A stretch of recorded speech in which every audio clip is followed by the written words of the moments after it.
4장부터 속죄 이야기가 계속되고 있습니다. 저에게는 아들, 딸이 있는데요. 늘 잘못하면 이런 표현을 해요. 아빠 모르고 그랬어요. 근데 정황상 정말 모르고 그럴 때가 있고요. 아니면 알았는데도 혼날까 봐 아빠 모르고 그랬어요. 이렇게 이야기할 때가 있어요. 고의적으로 해놓고 아빠 모르고 그랬어요. 이렇게 이야기할 때가 있고요. 정말 모르고 아빠 모르고 그랬어요. 이렇게 얘기할 때가 있거든요. 사장은 우리 오늘까지 읽은 본문의 이야기는요. 아빠 모르고 그랬어요. 하나님 아버지 모르고 그랬어요. 라는 변명을 우리가 할 수 있을 것 같아요. 죄에 대해서. 그런데 하나님은 다 아시죠. 사장은 정말로 우리가 모르고 정말 몰라서 지은 죄에 대한 속죄 이야기를 한다면 오늘 5장 우리가 읽은 본문의 말씀은요. 알고도 지은 죄, 고의성이 다분한 죄에 대한 이야기, 그것을 속죄하는 이야기가 오늘 우리가 읽은 본문의 이야기라는 거죠. 우리는 여러분 4장에서 계속 반복적으로 표현하는데 부지중이라는 표현을 쓰잖아요. 부지중. 모르고 실수로 어쩔 수 없이 이런 표현이거든요. 정말 우리가 모르고 의도하지 않고 짓는 죄가 너무너무나 많지 않습니까? 그렇기 때문에 죄에서 자유로울 수 있는 사람은요. 아무도 없어요. 아무도 없어요. 그렇기 때문에 여러분 속죄제는 언제 드리냐 하면요. 매번 죄가 생각날 때마다 드려야 되는 거예요. 다른 제사는 드려도 되고 안 드려도 되는 선택권이 있다면 이 속죄제는요. 모든 사람이 반드시 드려야 하는 의무적인 제사가 바로 이 속죄제라는 것이죠. 오늘 본문에 아까도 말씀드렸지만 고의성이 있는 죄에 대한 제사를 오늘 이야기하는데 네 가지를 이야기해요. 네 가지. 고의성 있는 죄. 첫 번째는 1절이에요. 우리 1절 다시 한번 읽어볼까요? 만일 누구든지 저주하는 소리를 듣고서도 증인이 되어 그가 보는 것이나 알고 있는 것을 알리지 아니하면 그는 자기의 죄를 져야 할 것이요 허물이 그에게로 돌아갈 것이며, 이 증인에 대한 이야기거든요. 증인이에요. 분명히 봤어요. 알고 있어요. 그 상황에 대해서 누구보다 더 잘 알고 왜 그 일이 벌어졌는지, 무엇이 선한 것이고 무엇이 악한 것인지를 분명히 누구보다도 잘 알고 있음에도 불구하고 그것에 대해서 이야기하지 않는 거죠. 알고 있음에도요. 분명히 내가 증인을 서지 않으면, 이것에 대해서 이야기하지 않으면 그 사람이 불의를 당하고 손해를 볼 것이라는 것을 알매도 불구하고 이야기하잖아요. 고의적이죠. 왜 여러분 그 사실을 알고 있음에도 이야기하지 않죠? 왜 증인 서지 않습니까? 내가 손해볼까 봐 아니에요. 손해볼까 봐. 굉장히 자기중심적이지 않습니까?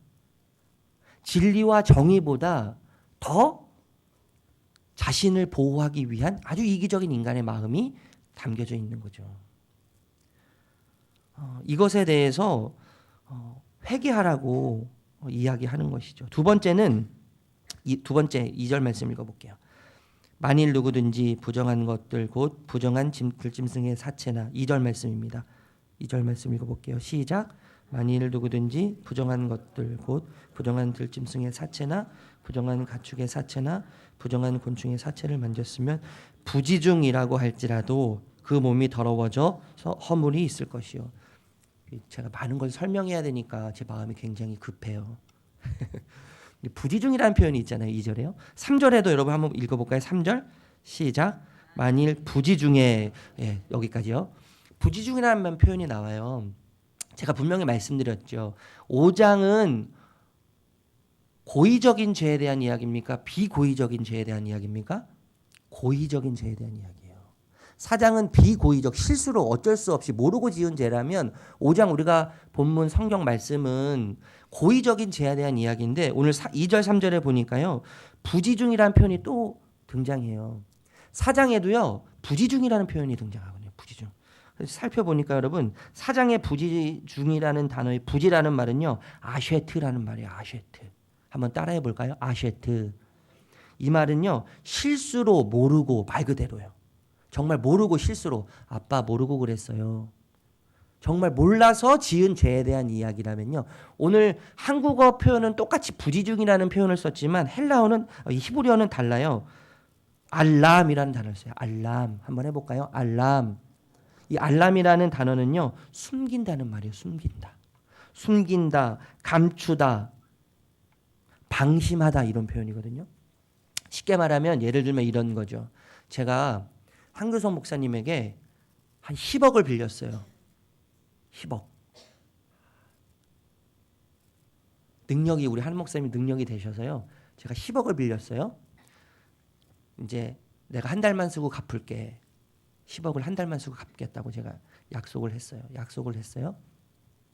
약속을 하고 일주일, 2주일까지는 생각이 나는 거예요. 생각이. 아, 내가 돈을 갚아야지 썼으니까. 참 고맙다. 근데 점점점 시간이 가면 어떻게 되죠? 그것을 잊어버려요.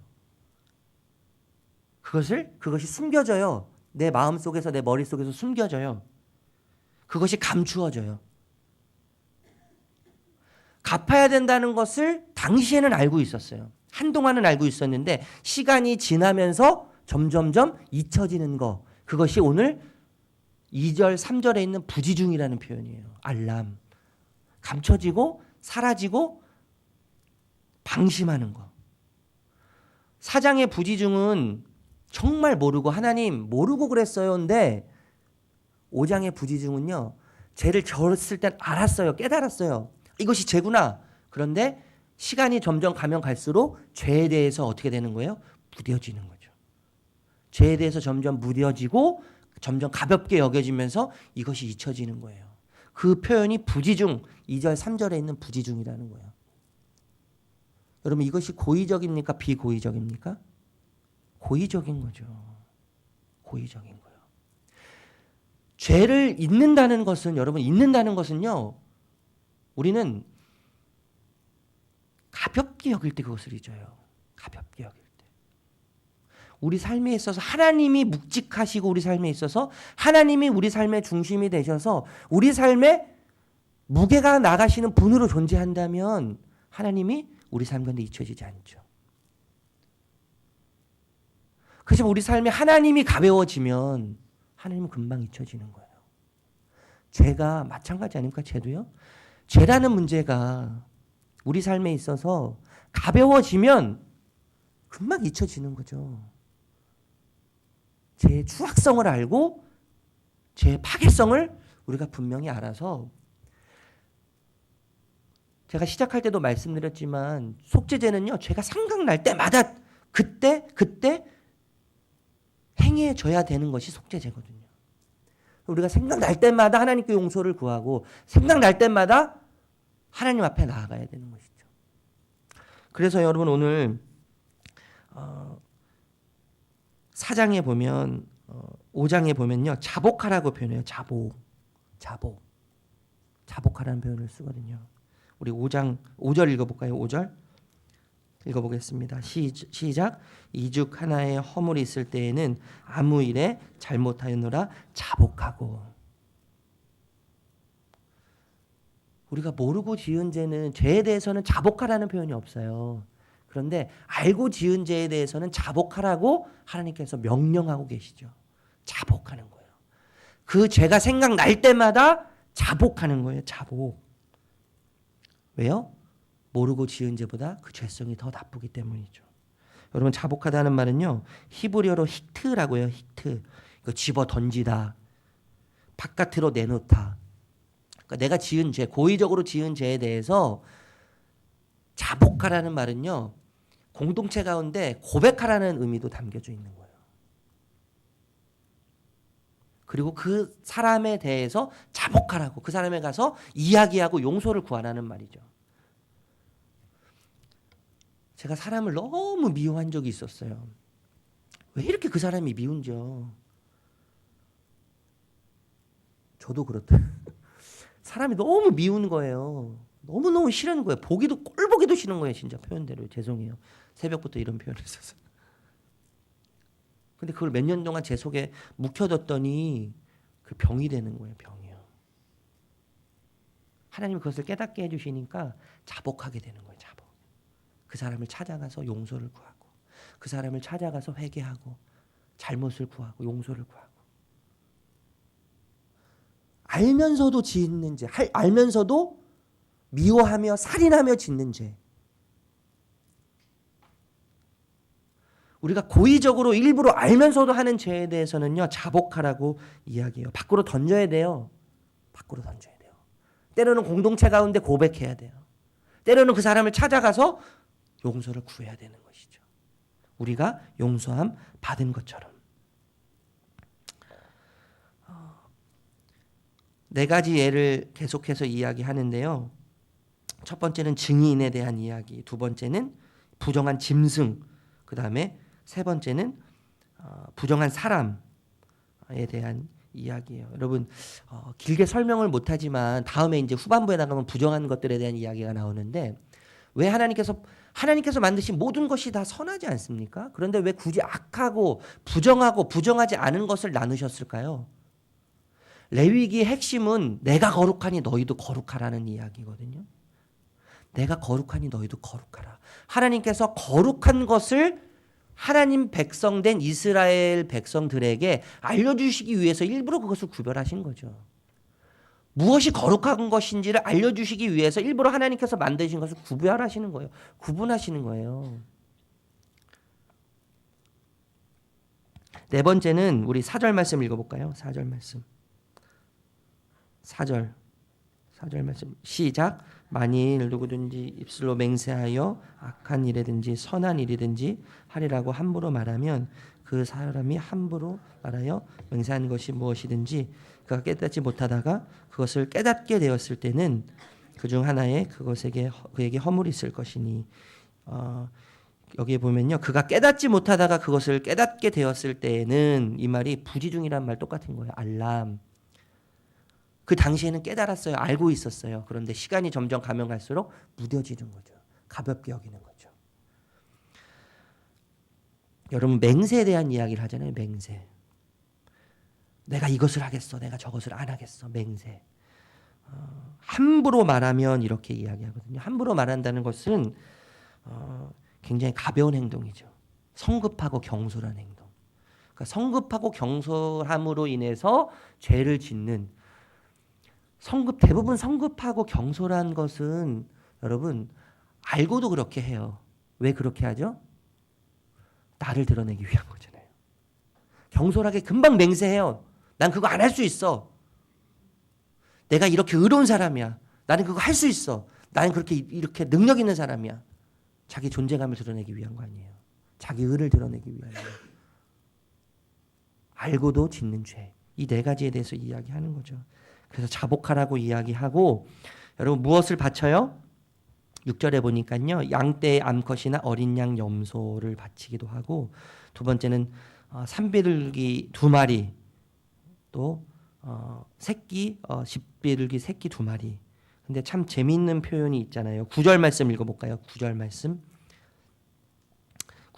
읽어보겠습니다. 시작. 그 속죄 제물의 피를 제단 곁에 뿌리고 그 남은 피는 제단 밑에 흘릴지니 이는 속죄제요.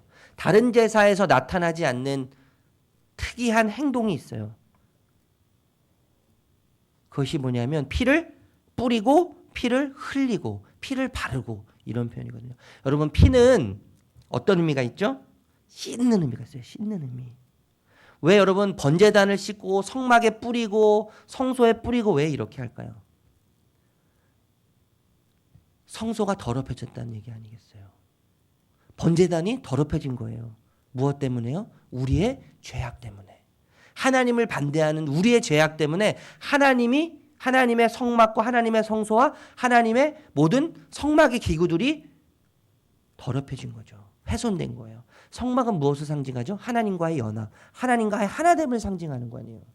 성막이 훼손이 되었고 성막에 있는 기구들이 훼손이 되었다는 것은 곧 하나님의 관계가 파괴됐다는 거죠. 하나님과 연합이 파괴됐다는 거예요. 우리의 죄는 결국엔 하나님과의 관계를 파괴하는 거죠. 학습 교육을 지난주에 했는데 여러분 학습 교육에서 첫 번째 나오는 질문이 이런 질문이에요. 사람의 제일 되는 목적은 무엇입니까? 웨스트민스터 신앙 고백서에 있죠. 그 대답이 뭔지 아세요? 하나님을 영화롭게 하는 것과 영원토록 그를 즐거워하는 것입니다. 이렇게 표현하거든요.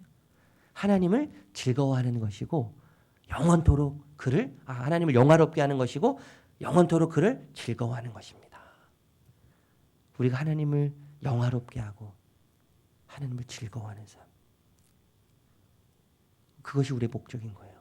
결국 하나님과 연합함으로 결국 우리가 하나님과 하나 되어서 하나 될 때에 하나님을 영화롭게 할 수 있고 하나님을 즐거워할 수 있는 거잖아요. 우리의 죄는 이것을 파괴시키는 거죠. 우리의 죄는 이것을 무효화시키는 거예요. 그래서 하나님의 상징인 회막이 또 성막 안에 있는 기구들이 더러워졌기 때문에 피를 뿌리는 거죠. 씻는 거예요. 다시 회복을 위해서. 다시 연합을 위해서. 속죄 제사의 결과가 무엇입니까? 10절 13절에 보면 그가 사함을 받으리라 이렇게 표현해요. 사함을 받으리라. 이 사함을 받다는 말은 덮다, 취소하다, 달래다 이런 표현이에요. 그렇게 속죄제를 드림으로 하나님의 진노하심, 하나님의 심판을 달래는 거예요. 달래는 거예요. 그 하나님의 심판을 취소하는 거죠. 그 제사가, 속죄 제사가요. 말씀을 좀 정리하면서 마치도록 할게요. 여러분, 우리는 부지 중에 고의적으로 또 비고의적으로 죄를 지을 수밖에 없는 존재들이죠. 그렇기 때문에 죄를 어떻게 안 지을까라고 생각하기보다는 어떻게 하면 이 죄를 빨리 하나님 앞에서 해결할 수 있을까라는 더 믿음이 있는 사고방식을 가져야 되는 거예요. 우리가 어떻게 죄를 안 짓고 살 수 있겠어요? 우리가 살 길은 이 죄를 빨리 해결하는 거죠. 자복해야 돼요. 자복만이 우리가 용서받을 수 있는 길이고 자복만이 우리가 살 수 있는 길이죠. 하나님을 영화롭게 하고 하나님을 영원히 즐거워할 수 있는 비결은 자복하는 거예요. 자복하는 거. 그렇기 때문에 그 유일한 길이 예수 그리스도의 보혈밖에 없는 것이죠. 여러분, 어떠한 죄라도 가볍게 여기면 안 됩니다. 말씀이 거울이 되어서 우리 죄를 늘 깨닫게 하시고, 히브리서 4장 12절에 보니까요, 말씀은 살았고 활력이 있어 좌우의 날선 어떤 것보다 예리하여 우리의 혼과 영과 및 관절과 골수를 찔러 쪼갠다고 이야기해요. 말씀의 능력이, 말씀이 거울이 되어서 우리 죄를 깨닫게 하고 우리 죄악을 깨닫게 해서 하나님께 자복함으로 죄를 씻고 용서함을 구하는 저와 여러분이 되시기를 바랍니다. 제가 주일날에 이야기 하나만 마치고 정리할게요. 마무리하도록 하겠습니다. 1:1 양육을 받는데 그분 표현대로 제가 말씀드리면요, 어떤 미친 신학자라는 표현을 쓰셨더라고요. 어떤 미친 신학자가 자신이 짓는 죄, 알고 짓는 죄, 율법을 어기는 횟수를 한번 적어봤다고 그래요. 기록해봤다고 그래요. 몇 번이나 되는 줄 아세요? 그때 양순옥 목사님께 질문을 던졌어요. 우리 양 목사님이요, 1000번이라고 대답을 하셨어요. 저에게 또 물어봐서 제가 몇 번이라고 대답할게요. 1001번. 그분이 대답이 뭐냐면 12000번이라는 거예요. 12000번. 어마어마하지 않습니까? 의식을 하고 적어봤더니 12000번이라는 거예요. 12000번. 우리는 의식하지 않고 살기 때문에 더 많은 죄를 우리는 분명히 저지를 거예요.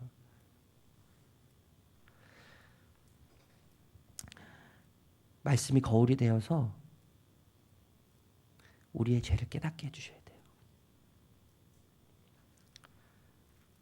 속죄제사에 또 여러 절차가 있지 않습니까, 여러분? 여러분, 이 절차를 잘 지켰기 때문에 용서함 받는 게 아니죠. 이 절차가 중요한 게 아니에요.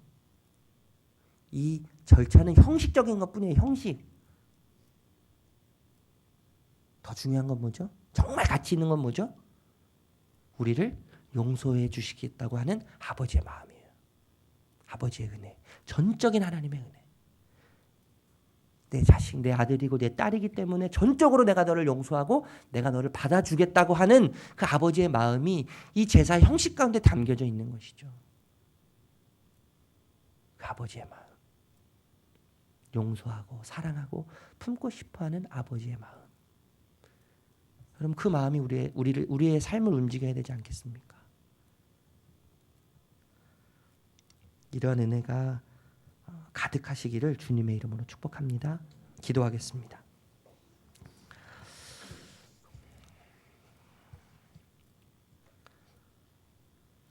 주님, 우리는 알고도 죄를 짓고 모르고도 죄를 짓고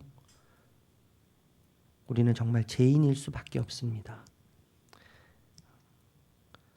그러나 하나님, 우리를 선택하셔서 구원의 길을 열어놓으시니 너무너무 감사드립니다. 우리가 정말 이 죄에서 하나님과 관계를 파괴하고 하나님을 즐거워하는 이 자유를, 이 즐거움을, 이 풍성함을 파괴시키는 이 죄, 하나님 이것에 민감하게 원합니다. 그래서 하나님을 더 즐거워하기 원하고 하나님을 더 영화롭게 하기를 원합니다. 말씀은 살아있는데, 말씀은 운동력이 있는데, 활력이 있는데 그 말씀이 거울이 되어서 우리의 죄악성과 우리의 더러움과 우리 추악성이 날마다 이 말씀을 통해서 깨달아지는 은혜가 우리 가운데 있게 하여 주시기 원합니다.